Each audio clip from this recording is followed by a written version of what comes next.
Bueno, entonces, vamos a hablar entonces de la reforma universitaria, y entonces vamos a comenzar el recorrido haciendo como una especie de escenario, de mapa, en el cual vamos a estar mirando de qué manera estaba funcionando el sistema o el nivel superior, no vamos a hablar de sistema, el nivel superior en la República Argentina en este momento de la historia.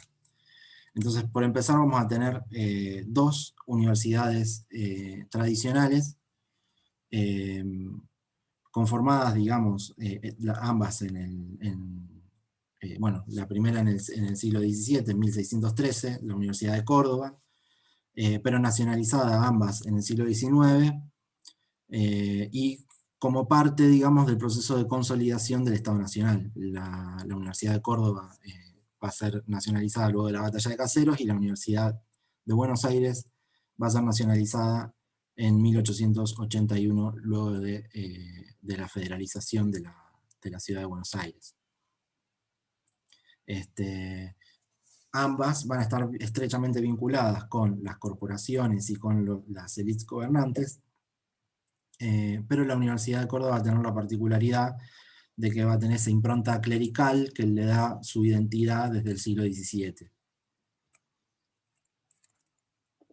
Ambas universidades van a estar reguladas por la llamada Ley Avellaneda, que es una ley sancionada en 1885, y que prácticamente funcionaba como una ley marco, en el sentido de que se trataba de una norma más o menos sencilla, compuesta por 4 artículos nada más, y que se va a revelar con el tiempo, justamente por esa ambigüedad y por esa sencillez en la redacción, como un instrumento jurídico muy flexible y adaptable a las distintas circunstancias políticas e institucionales.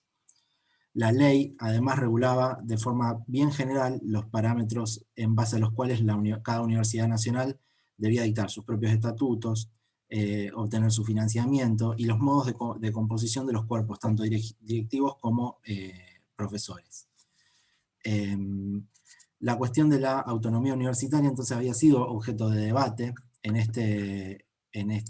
debate parlamentario de esta ley, y había tenido una discusión, digamos, y había surgido como una especie de solución de compromiso a esas discusiones vinculadas a la autonomía universitaria.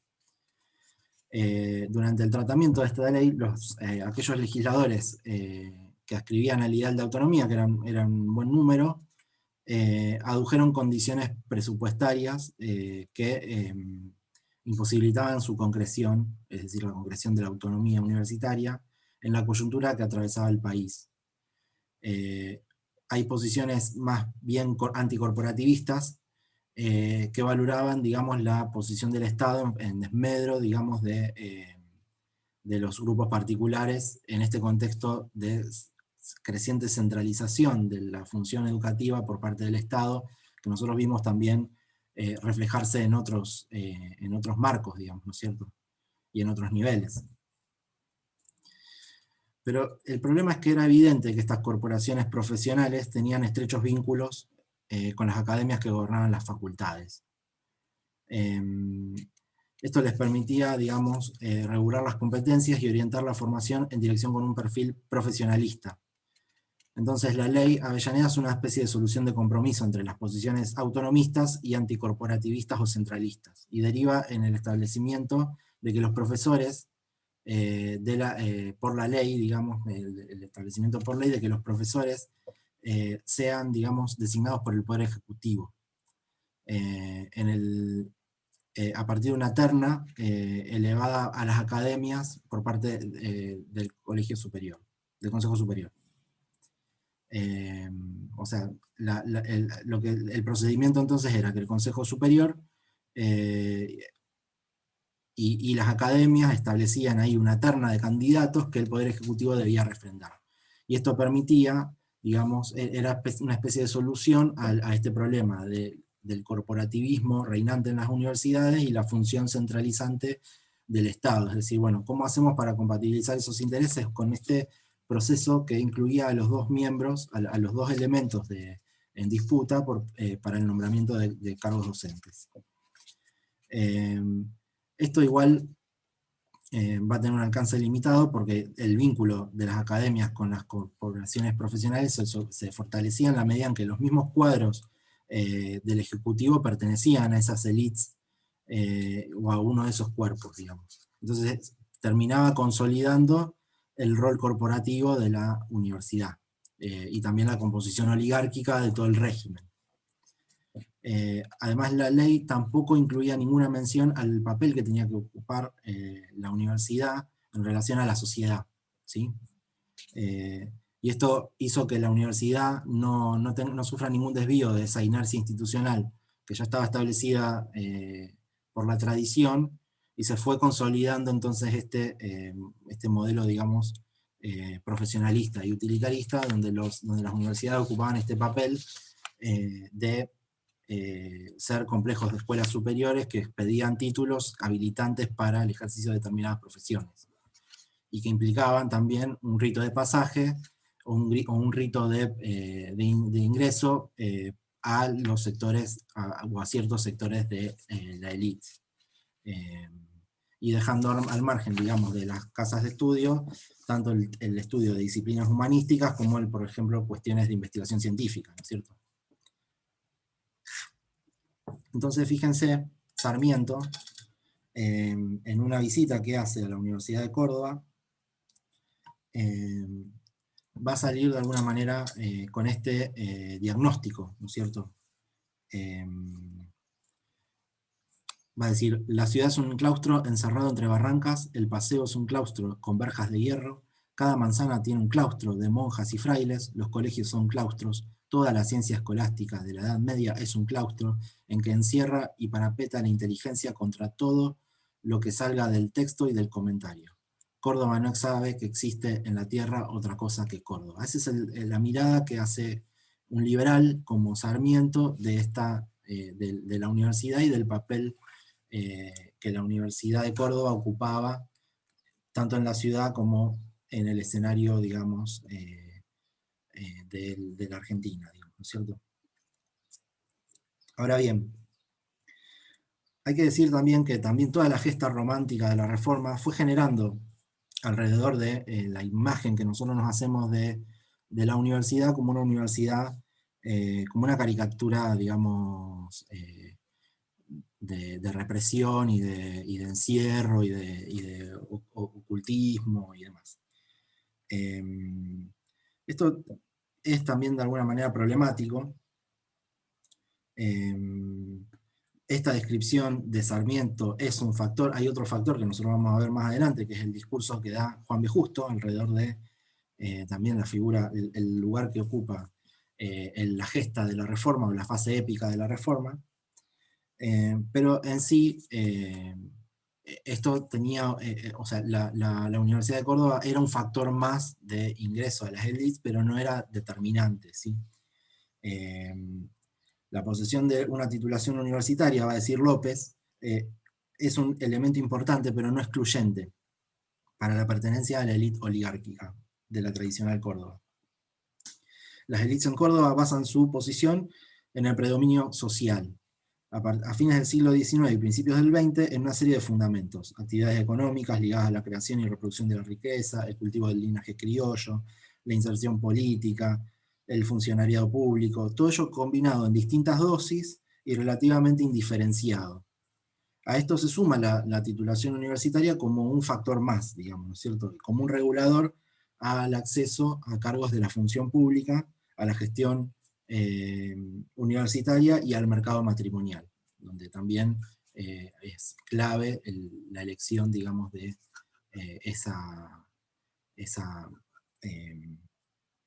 la posesión de ese título, de esa titulación. A ese escenario se le sumaba, en 1905, la Universidad Nacional de La Plata.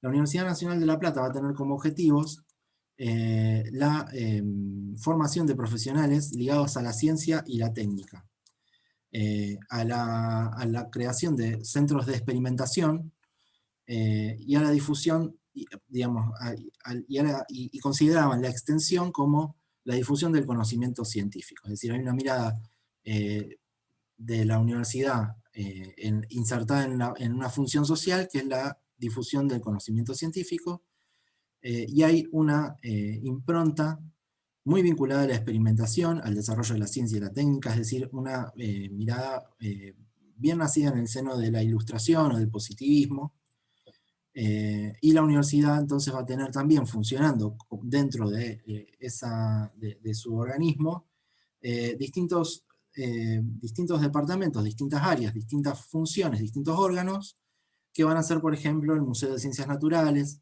que es muy tradicional, que lo podemos visitar cuando hagamos turismo en La Plata, el observatorio, que también suele tener horarios actuales de visita también, y en particular también una facultad de Ciencias de la Educación, la primera en el país, en la que también se va a estudiar con un abordaje científico el desarrollo de la ciencia pedagógica, digamos. Entonces, esta es una universidad que está creada en el seno del siglo XX, con ideas vinculadas al desarrollo de la ciencia y la tecnología, y pensando en el desarrollo científico y en la experimentación. Ese mapa lo completan dos universidades más, pero son regionales, dependen de las provincias. La primera es la Universidad de Tucumán, en realidad la primera es la Universidad de Santa Fe, creada en 1889,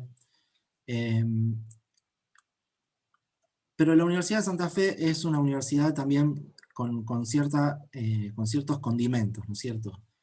No es tanto una universidad que está ubicada en un edificio propio, sino es más bien una serie de, una colección de departamentos, de sedes universitarias, que dan carreras específicas en cada sede, y que se componen en Rosario, Paraná y Corrientes, ¿sí?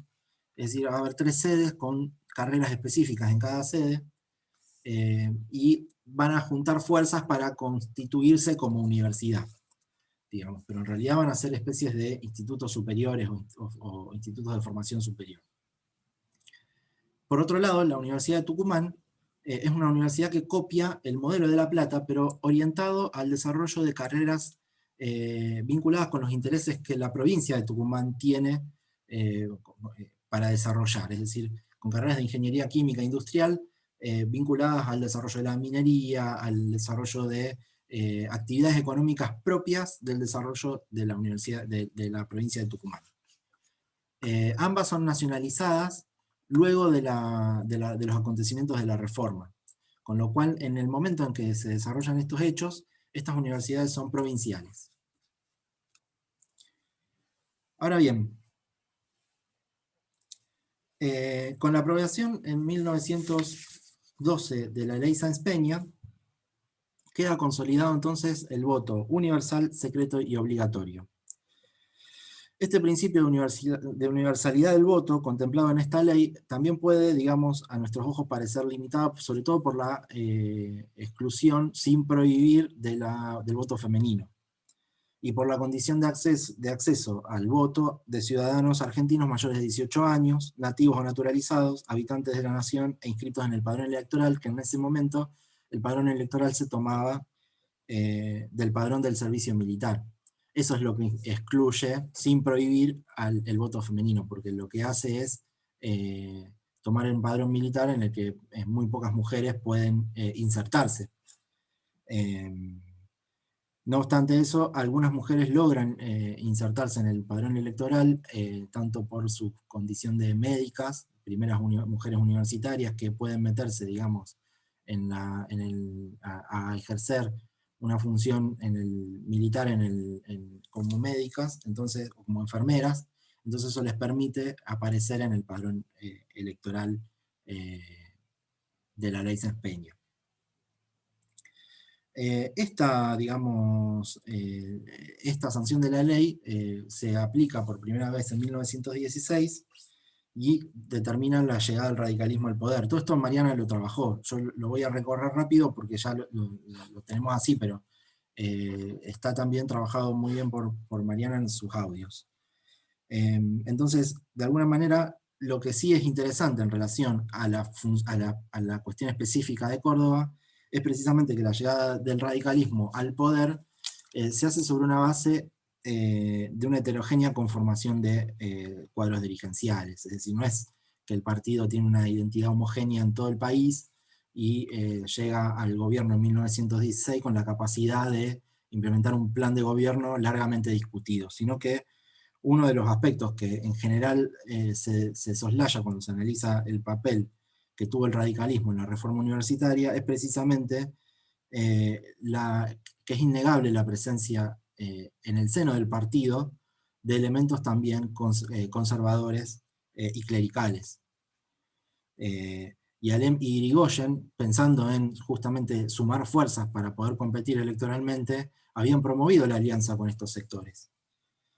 Y en Córdoba, en particular, este esquema es particularmente significativo, porque justamente el radicalismo en estado puro, es decir, la facción que en Córdoba se identifica como los rojos, que son no clericales, digamos, de alguna manera se sentían abandonados por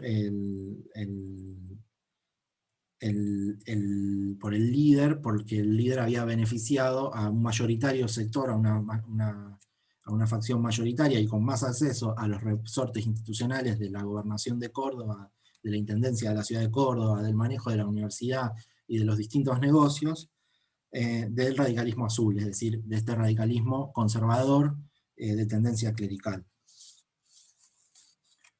Entonces también ese es un escenario político que le da una mayor complejidad a la hora de pensar el papel que tuvo el radicalismo en la llegada al poder y en relación a la promoción de la reforma universitaria. Y a eso se le suman dos situaciones internacionales.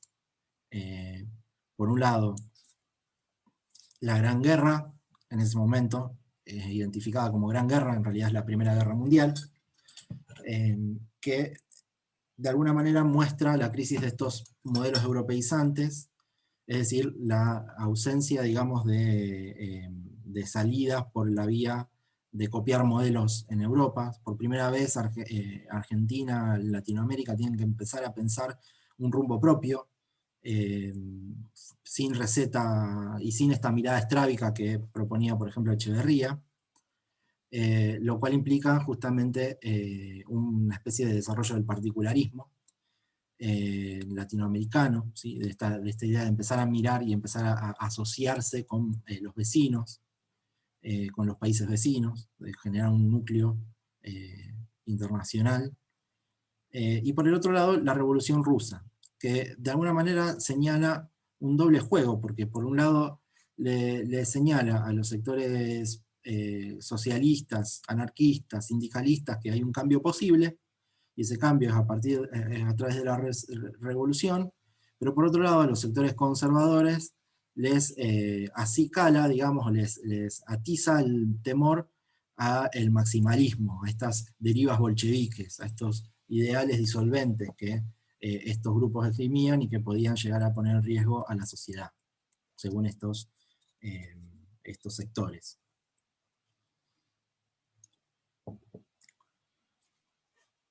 Y en ese marco se da un proceso de doble centralización que nosotros también lo fuimos trabajando en las clases anteriores, que son por el lado del Estado y por el lado de la Iglesia, diferentes procesos de centralización y cristalización institucional que de alguna manera generan una especie de grieta política o conflicto político, que son, por el lado de la centralización estatal, ciertas medidas secularizantes, como por ejemplo la sanción de la ley de registro civil, la ley 1420, la creación de estrategias de intervención en salud, Ministerio de Salud y demás, la nacionalización de los cementerios, y un proceso general de inserción del liberalismo, positivista,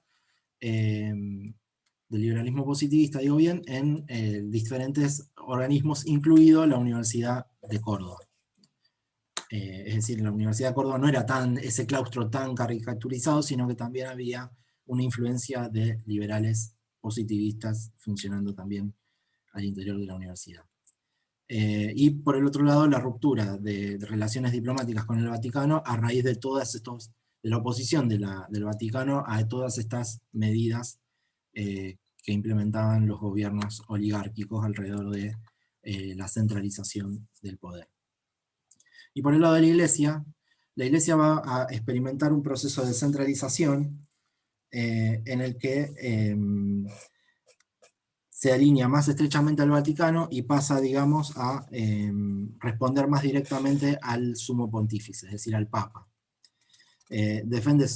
Va a defender su papel evangelizador, integrándose cada vez más agresivamente al territorio, a la vez que reivindica su identidad nacional, va a extender sus órganos clericales, de donde va a emerger, por ejemplo, una prensa católica, organizaciones obreras católicas, y otras asociaciones de intelectuales y criollos, perdón, no sé por qué dije criollos, de intelectuales católicos, digamos, todos con una impronta antiliberal, ¿sí? Y una creciente ortodoxia doctrinal, es decir, va a haber un proceso de centralización ideológica y de centralización institucional, pero a su vez también la necesidad de extender y ir a disputar políticamente a través de nuevos órganos, como por ejemplo la prensa y el asociacionismo. El asociacionismo es también una variable, ¿no es cierto?, general de la época, digamos, esta búsqueda de las personas por asociarse, por su comunidad de intereses, para defender ciertas cuestiones y demás. Los jóvenes estudiantes también estaban asociaban en distintos centros de estudiantes, conducían protestas, en centros arielistas. El arielismo es también un factor muy importante en esta clave. Los jóvenes arielistas leían a Rodó, bueno, todo esto también lo describió bien Mariana, no la quiero encimar, pero bueno, de alguna manera lo que aparece ahí es esta idea y esta convocatoria a la juventud con su poderío transformador. Ariel es un ensayo en el que queda reivindicada la figura de la juventud, del joven, como un factor de transformación de la sociedad y canalizador o motorizador del progreso, ¿sí?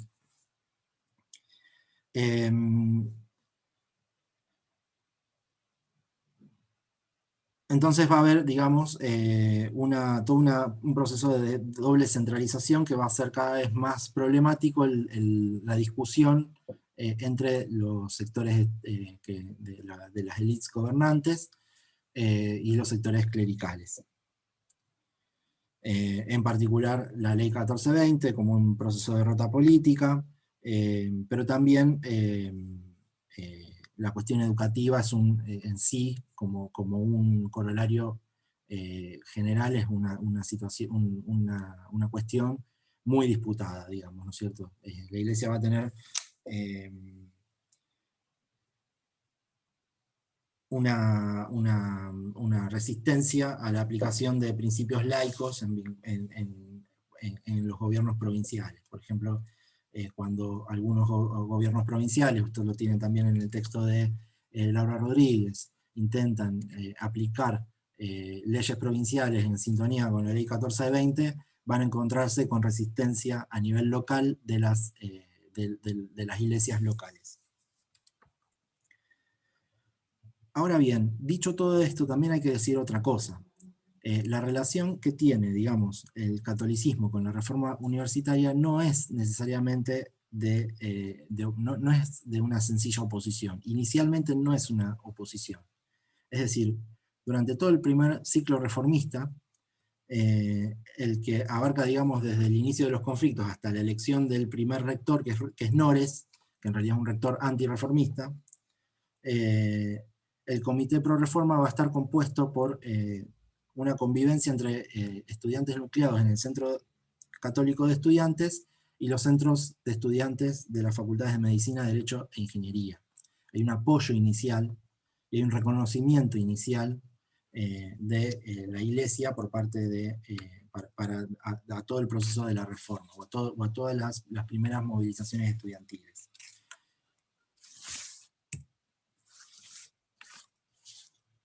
Y ahora eso lo vamos a ver descrito bien en los hechos, ¿sí? Cuando empecemos a trabajar estos hechos. Entonces nos metemos ahí bien de lleno, ¿no es cierto? Y ahí ustedes tienen en el Power ese gráfico que lo que intenta de alguna manera es reflejar esa escalada, ¿no es cierto? De pequeñas chispas a lo que sería después luego el incendio de este movimiento político, ¿no es cierto? La característica que tiene el proceso de la reforma universitaria, el proceso político, es precisamente que es un proceso que va como siendo cada vez más desarrollándose en escalada, digamos, ¿no es cierto? Se va a ir escalando el conflicto. A fines de 1917, entonces, el Consejo Superior de la Universidad de Medicina lo que hace es suprimir el internado del Hospital de Clínicas. Esto lo hace por razones de moralidad.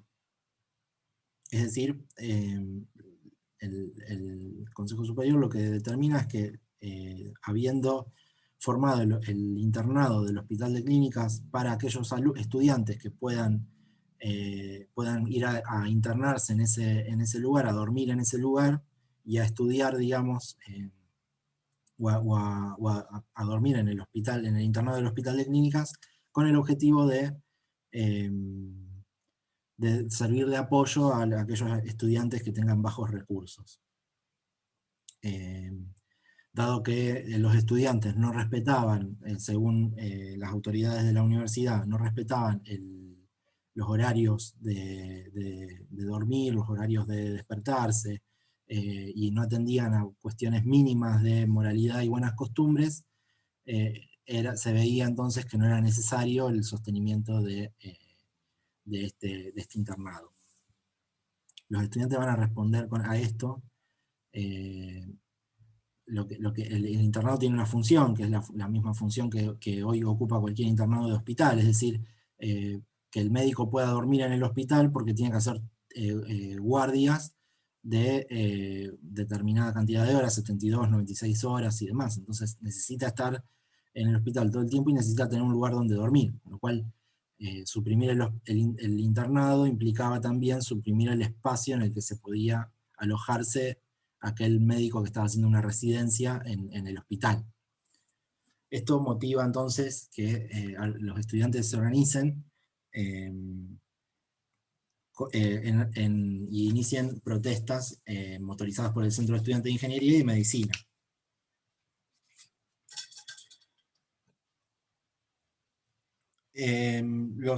Durante los inicios de 1918, porque este es un conflicto que empieza a principios a fines de 1917, pero continúa en 1918, las autoridades no van a dar respuesta a los estudiantes. La élite política cordobesa mantenía vínculos con la élite doctoral universitaria, como ya lo vimos, y estaban nucleados en una especie de sociedad semisecreta que se llamaba Corda Frates. Esto era una práctica común, el asociacionismo muchas veces se hacía por la vía secreta, y esa organización, el Corda Frates, de alguna manera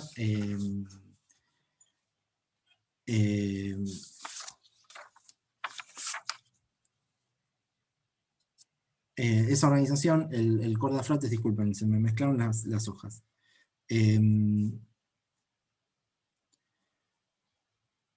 Estaba, por ejemplo, compuesto por, voy a tirar algunos nombres para que se den una idea del grado de consolidación de estas élites doctorales y políticas de Córdoba, ¿no es cierto? Arturo Vaz, que era el conductor de este Corda Frates. Antonio Nores, que era director del periódico católico Los Principios. El gobernador radical de la provincia, Julio Borda, y el intendente de la ciudad de Córdoba. Es decir, las autoridades políticas, tanto de la intendencia como de la gobernación, componían esta sociedad semisecreta junto con el director del periódico católico Los Principios, que es un periódico que en principio va a apoyar las primeras protestas, desde el periódico, pese a que desde la autoridad estos mismos actores van a rechazar las reivindicaciones que van a hacer los estudiantes.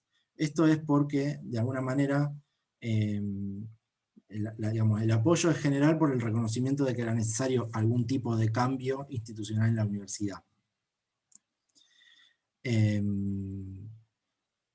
Pero el rechazo estaba, digamos, motivado específicamente por el miedo que tenían estos actores a perder sus propias posiciones, las posiciones que estaban ocupando precisamente en la Universidad de Córdoba.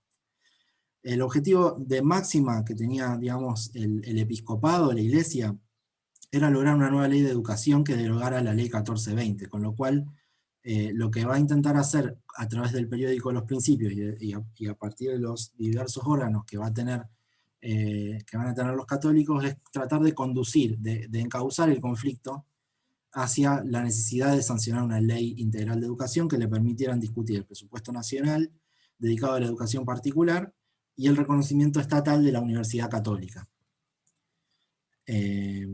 Entonces los miembros del Córdoba Fratres van a rechazar drásticamente los pedidos de los estudiantes viendo amenazadas sus propias posiciones. Pero el periódico católico va a ir apoyando, digamos, esas posiciones, se va a alinear a la postura general de la Iglesia, que es ver este proceso con cierto optimismo, sin dejar de advertir, digamos, que hay peligros que podían llevar a los estudiantes a un desvío sectario.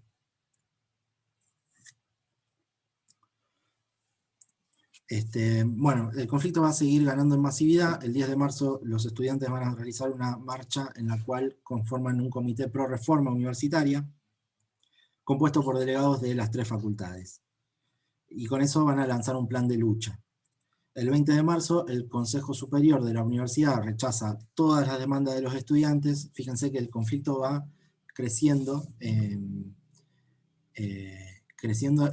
intensidad y los actores que están interactuando en este conflicto van siendo cada vez más radicales en su negativa. El 20 de marzo el Consejo Superior rechaza las demandas de los estudiantes y el día 30 hay una marcha estudiantil que tiene como condimento que los estudiantes van a marchar cantando la Marsellesa.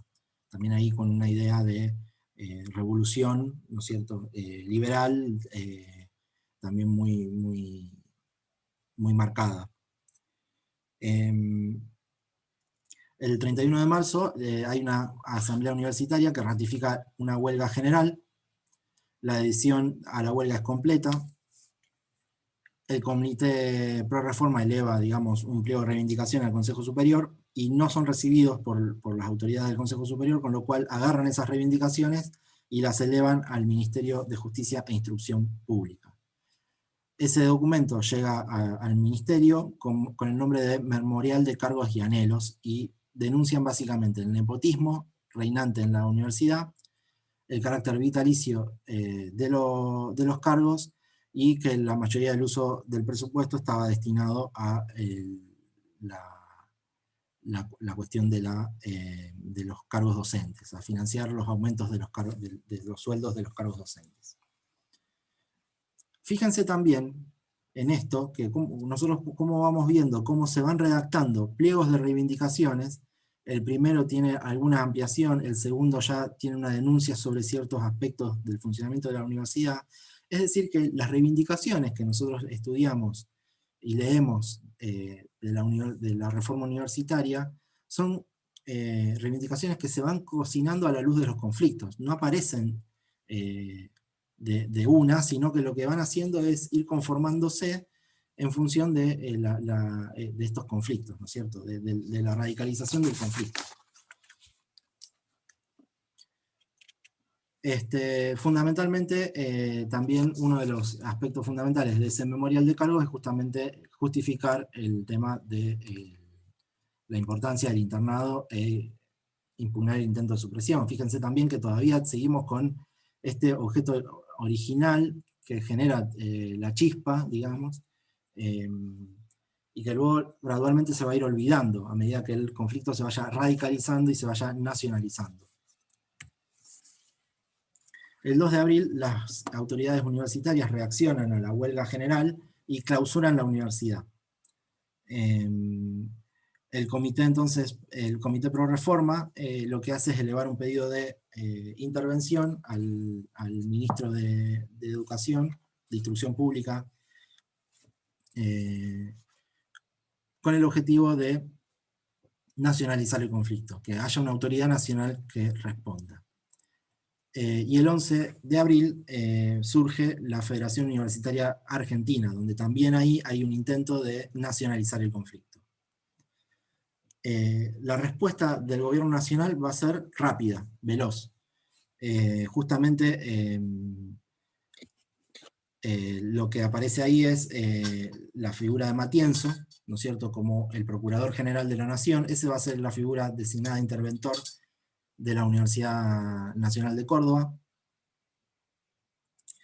Matienzo tenía toda una tradición, nosotros no lo vamos a desarrollar, pero Matienzo tenía toda una tradición vinculada a las reformas de la universidad, sobre todo del proceso que en Buenos Aires sanciona ciertas reformas vinculadas a la Universidad de Buenos Aires, las huelgas estudiantiles de 1906, y todos los conflictos entre 1904 y 1906. Matienzo había tenido un papel destacado en ese proceso, 12 años anterior, y ese proceso había concluido con su nombramiento como decano de la Facultad de Filosofía y Letras, y luego había ocupado ese mismo puesto, el puesto de decano, en la Facultad de Derecho de la Universidad de La Plata. Es decir, que había ocupado 2 decanatos de 2 facultades diferentes, estaba vinculado con la gestión de la universidad, y al momento de la llegada a Córdoba, digamos, la aceptación que tiene Matienzo es general. Todo el mundo reconoce que Matienzo es la figura que puede dirimir este conflicto.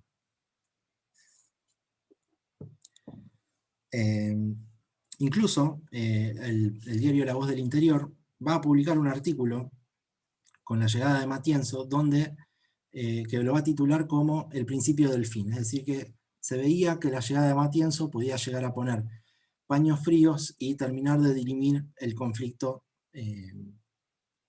político que se había generado en Córdoba. La rapidez con la que el gobierno nacional había respondido a la demanda de los estudiantes muestra también cómo el radicalismo estaba siguiendo muy de cerca este conflicto. Porque en 2 días tenía ya al Procurador General de la Nación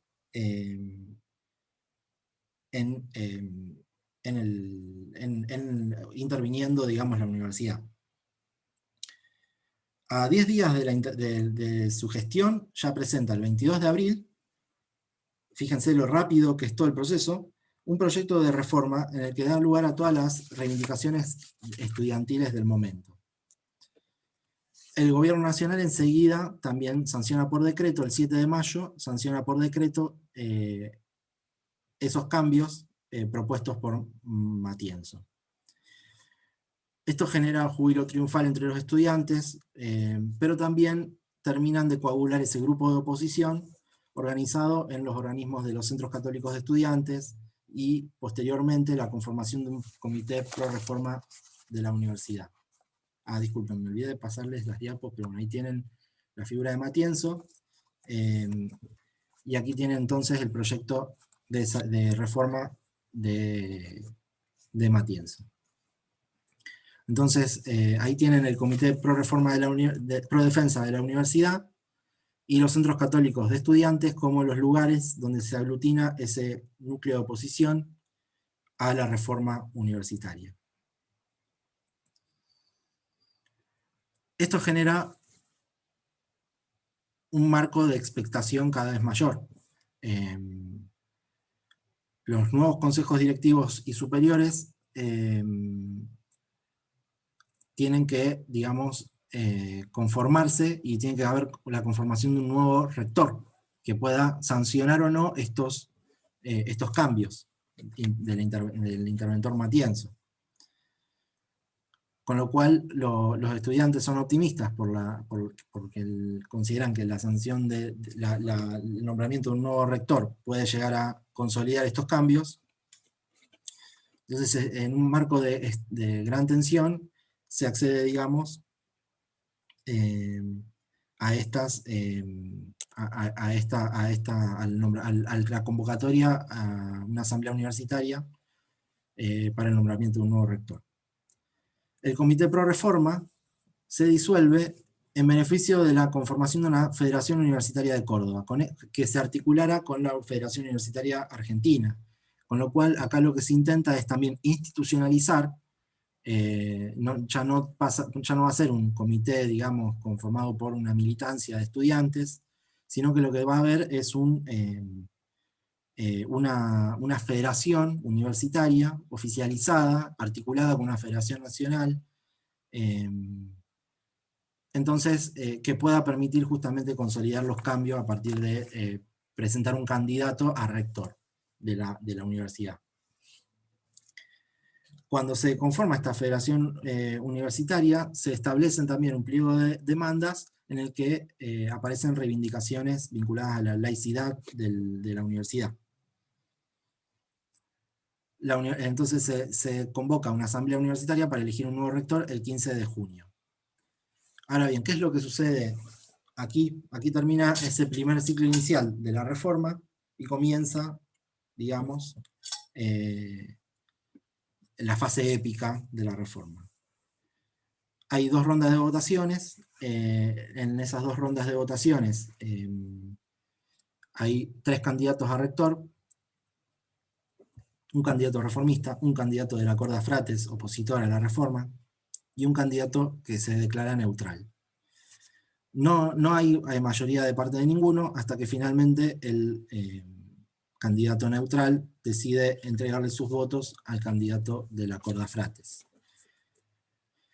Con lo cual se vería trunco todo este proceso, todas estas reivindicaciones que se habían logrado por parte de los estudiantes. Entonces los estudiantes lo que hacen es no permitir la asunción del rector, la proclamación del rector, irrumpen en el recinto con una denuncia de complot clerical, y a partir de ahí la Federación Universitaria de Córdoba va a radicalizar cada vez más ese conflicto, va a radicalizar su programa, va a intentar generar una nacionalización del conflicto, con la consigna de que, digamos, los mecanismos institucionales para eternizar esta institución retrógrada gozaban de buena salud. La radicalización del movimiento estudiantil va a ser vista por los católicos justamente como una deriva maximalista o bolchevique, a la luz del gran miedo, digamos, que estas ideologías disolventes abrigaban en estos sectores. 2/3 de los estudiantes van a firmar en este momento una huelga general.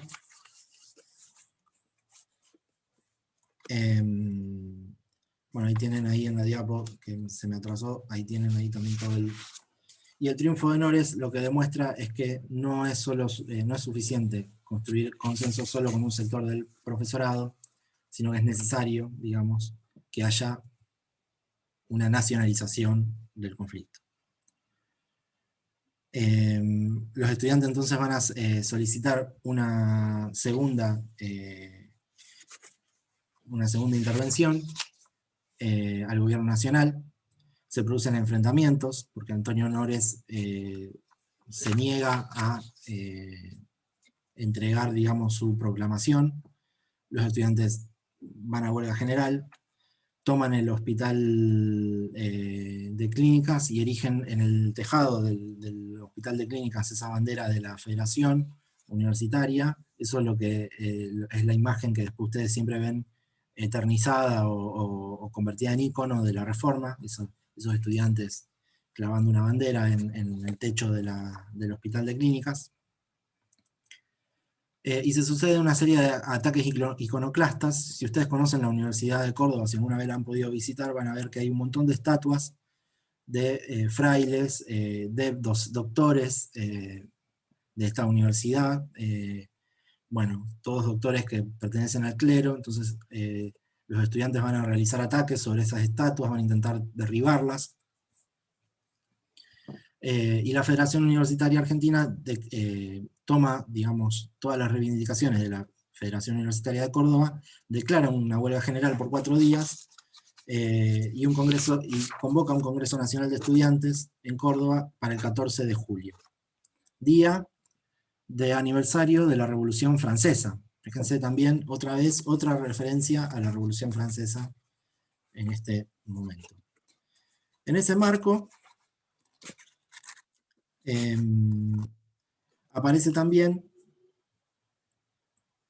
el documento máximo de esta reforma, que es el Manifiesto Liminar, un documento firmado por Deodoro Roca, pero en realidad tiene la firma corporativa de toda la Federación Universitaria de Córdoba, que postula un ideario reformista con ambición continental y que implica la aparición de la juventud en la vida política de Sudamérica, otra vez ahí en un tono arielista, si se quiere, que en un tono triunfalista y libertario contabilizaba desde hoy una vergüenza menos y una libertad más.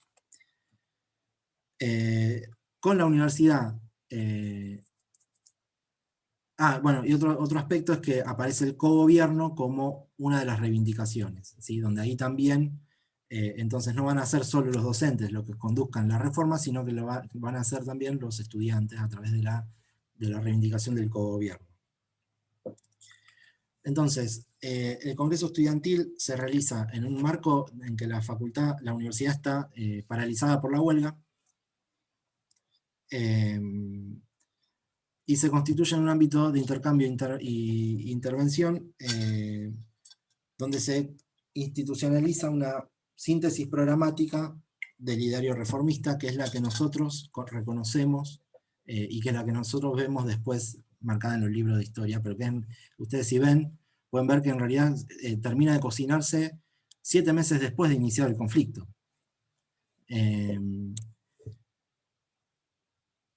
Y se propone un proyecto de ley universitaria y un proyecto de base estatutaria, y asisten líderes del socialismo como Mario Bravo y Juan B. Justo.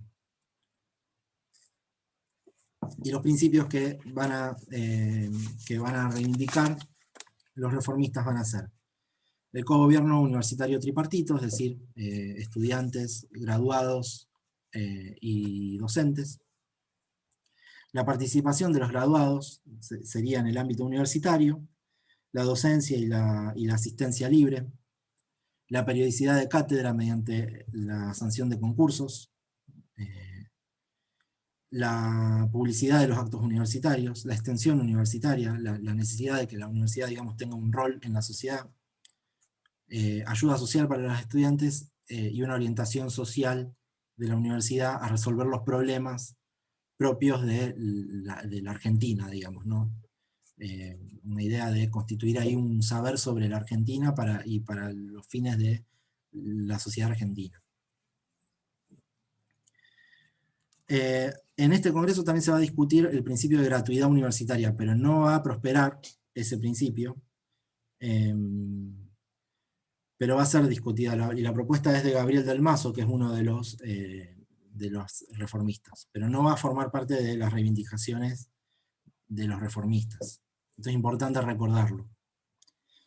Por otro lado, Juan B. Justo, con toda la información que él levanta de este congreso, va a ir al Parlamento, y va a proferir un célebre discurso el 24 de julio de 1918, en la Cámara de Diputados, con el fin de interpelar al ministro de Justicia e Instrucción Pública, José Salinas, que se demostraba renuente a aceptar el segundo pedido de intervención que los estudiantes habían elevado.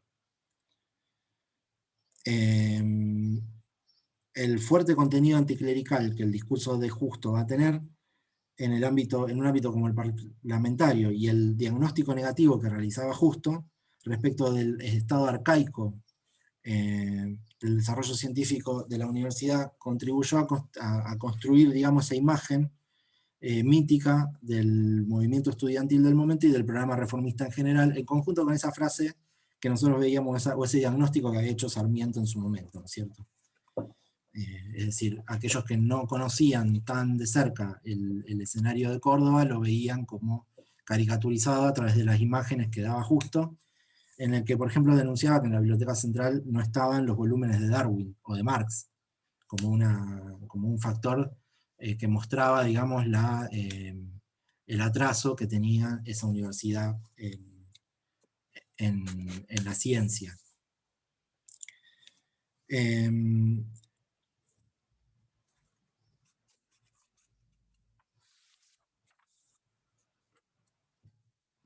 Ahora bien, nosotros ya también matizamos esa idea, digamos, de que no había positivistas, no había liberales positivistas en este escenario de Córdoba, ¿no es cierto? Bueno, el conflicto entonces termina de consolidar esa escala nacional a partir de que Irigoyen decreta la intervención el 23 de agosto, nombrando interventor al propio ministro de Justicia e Instrucción Pública, José Salinas. José Salinas tiene que entonces viajar a Córdoba, pero la verdad que no tiene muchos... va a intentar meter todo tipo de dilaciones a este viaje, porque realmente necesita el radicalismo empezar a cerrar su interna antes de abrir un nuevo frente de conflicto en lo que sería la provincia de Córdoba. Con lo cual, y para presionar a la intervención nacional, los estudiantes van a volver a tomar la universidad el 9 de septiembre, pero esta vez la van a mantener funcionando bajo su dirección, es decir, van a incluso tomar mesas de examen en este marco de toma de la facultad. Irigoyen entonces, ante este acto de los estudiantes, va a ordenar la intervención militar. Fíjense también que el radicalismo, la incomodidad que tienen las autoridades nacionales a la hora de intervenir en este conflicto, primero apoyándolo, luego ahora reprimiéndolo. La Federación Universitaria entonces, en respuesta a esta intervención militar de Irigoyen, decreta la huelga general, y esto termina acelerando la llegada de Salinas el 12 de septiembre. Ante la llegada de Salinas, Antonio Honores y otros docentes conservadores presentan su renuncia, y la intervención de Salinas entonces termina de sancionar un nuevo estatuto en el cual se consolida las reivindicaciones de la docencia libre, la asistencia libre y fundamentalmente del cogobierno, que era esta última reivindicación que había aparecido a la luz del fracaso de la fase inicial de la reforma. Entonces, se produce la elección de un nuevo rector reformista, que va a ser Eliseo Soaje. La intervención de Salinas va a tener enseguida un efecto pacificador, pero hay varias decepciones que los estudiantes van a sufrir, que los estudiantes reformistas van a sufrir. La primera es que los concursos no se sustancian, sino que se nombran a los docentes por decreto. Muchos de esos docentes que son nombrados por decreto eran los propios líderes de la reforma universitaria. Es como que a los ojos de los estudiantes, estos conductores de este proceso político se acomodan, digamos, se acomodan en cátedras y en nuevos cargos docentes. Y por otro lado, que la Federación Universitaria de Córdoba emite una carta en la que se expresa en términos extremadamente elogiosos para la mirada de los estudiantes a la intervención de Salinas, con lo cual se abren sospechas de que hay algunos líderes del movimiento que tienen estrechos vínculos con el radicalismo, siendo que todo este movimiento había tenido siempre una impronta apartidaria.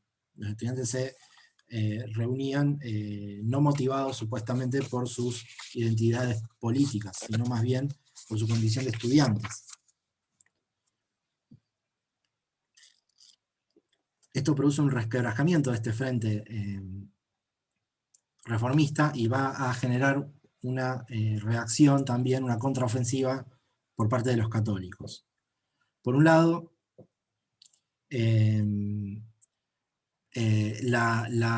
también todo este éxito que había tenido la intervención de Salinas le permite al radicalismo incorporar al ideario reformista como uno de los logros, o como uno de los elementos que le dan identidad al radicalismo. Pero los líderes de la FUC van a tener que soportar el cuestionamiento por haber sido actores de un supuesto pacto con los radicales. Hay un telegrama el 10 de octubre que Enrique Barrios le escribe al presidente de la Nación, que termina por confirmar los rumores de que habría un vínculo muy estrecho entre el gobierno nacional, el Partido Radical, con algunos de los estudiantes reformistas. Y por el otro lado, los conservadores van a empezar a organizar otro frente que se llama Unión Popular Católica Argentina, con el objetivo de nacionalizar también el conflicto y de posicionarse en esa nacionalización. Ahora bien, sucede un hecho que termina por finalizar con este proceso político que nosotros estábamos describiendo, que es el asesinato de Barrios. Y pongo el asesinato entre comillas porque se sucede que en realidad no es un asesinato, sino más bien un asesinato político, y no es un asesinato por milagro. Enrique Barrios es agredido gravemente por dos miembros del Comité Pro Defensa de la Universidad. O sea, dos miembros católicos conservadores, que son rápidamente identificados y detenidos. Eso contribuye también a unificar al movimiento reformista. Barrios no muere, pero sufre graves heridas cerebrales que lo dejan, digamos, lo retiran de la vida política y constituyen también, digamos, de alguna manera su fin de la vida pública, pero que nunca se va a recuperar plenamente de esas heridas cerebrales, pero porque lo atacan con un fierro que se lo dan en la cabeza, digamos. O sea, lo que aparece ahí es un intento de última de asesinato, y los diarios, por ejemplo La Voz del Interior, que es un diario que va a tener una mirada favorable, digamos, a la reforma, justamente los van a considerar asesinos a los asesinos de Barrios, digamos, ¿no es cierto? Bien. Hasta acá entonces tenemos algunos de lo que tiene algunas características o la descripción de todo este largo proceso que fue la reforma universitaria. Largo proceso, en realidad fue de un año, pero que marcó una identidad en lo que sería la universidad, ¿no es cierto?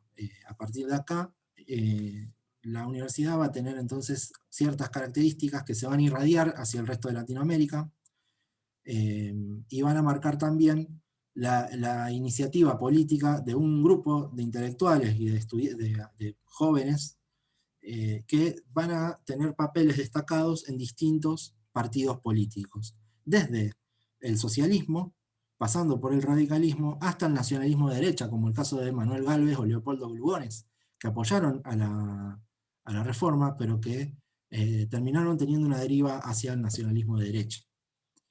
Es decir que lo que va a consolidarse en último término es una especie de juventud política, nueva generación política que va a estar ahí ocupando los sillones de los nuevos liderazgos. Y por otro lado, la irradiación latinoamericana de este movimiento, que va a implicar también intentos de reforma universitaria y reformas universitarias en distintos países de Latinoamérica. En particular, la característica, o una de las características más identificables del proceso propiamente argentino es la aparición, digamos, de esta figura del cogobierno, ¿no es cierto? De que la universidad es cogobernada entre docentes, estudiantes y, y profesores, y graduados, digamos, ¿no es cierto? Esa es un poco la idea, la identidad que va a tener este proceso en el futuro. Por otro lado, lo que también vemos es los diferentes intentos de conducir el proceso por parte de los sectores políticamente más